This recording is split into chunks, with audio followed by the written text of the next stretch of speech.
श्री राम जी विकारी थे, निर्विकार परमात्मा नहीं थे। निर्विकार परमात्मा कोई और है। प्रमाण दिखाइए आप। जी, आपके समक्ष हम दिखाते हैं श्री वाल्मीकि रामायण से हिंदी टीका सहित भाग 1। ठीक है, जिसके संपादक है श्री खेमराज श्री कृष्णदास प्रकाशन, बंबई से प्रकाशित है ये। इसी के आप आएंगे अरण्य कांड में। ठीक है जी, सर्ग 47।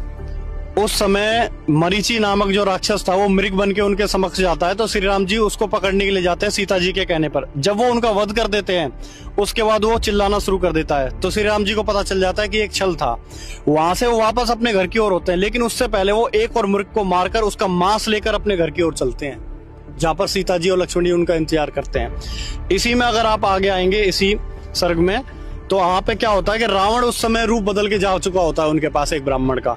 तो रावण को वो खुद आमंत्रित करती हैं कि आप यहाँ रुके शाम तक, क्योंकि मेरे पतिदेव वन में गए हुए हैं, आप कुछ देर विश्राम करें। मेरे स्वामी जो है वो नाना प्रकार के पशुओं का वध करके लेके आएंगे, तब हम आपका आदर सत्कार करेंगे। आप स्वयं पढ़ सकते हैं, हे द्विश्रेष्ठ, एक मुहूर्त भर विश्राम करो। अभी हमारे स्वामी बहुत सारे वनफूल, मूल, रूरू यानी कि हिरन, वराव, गोदा वध करके, स्पष्ट लिखा हुआ है, वध करके बहुत मांस द्रव्य ले यहाँ आते होंगे।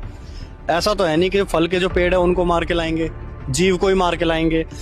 जब वह आवेंगे तब आपका भली भांति से सत्कार होगा, इससे विराजिए।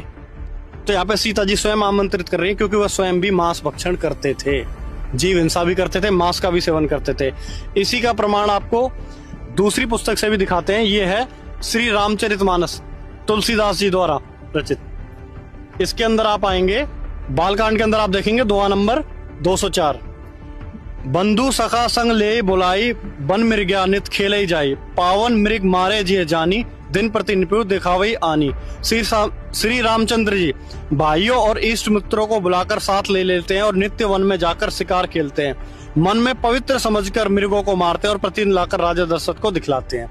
अब मन में पवित्र सोच के मृग को मारते हैं, क्या उससे पाप नहीं लगेगा? जीव हिंसा नहीं होगी, उसकी तो मृत्यु हो गई ना। उससे आगे आप क्या देखेंगे कि जे मृग राम बाण के मारे, ते तनु तजे सुरलोक सिधारे, अनुज सखा संग भोजन करही, मात पिता आज्ञा अनुसरही।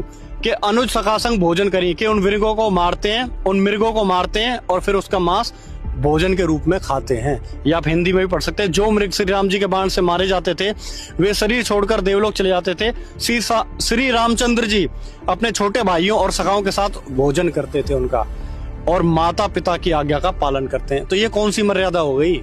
ये तो साफ साफ स्पष्ट दिख रहा है कि वो विकारी थे, मांस भक्षण वो कर रहे हैं। इसके साथ साथ आपको दिखाते हैं कि वो मदिरा का भी सेवन करते थे,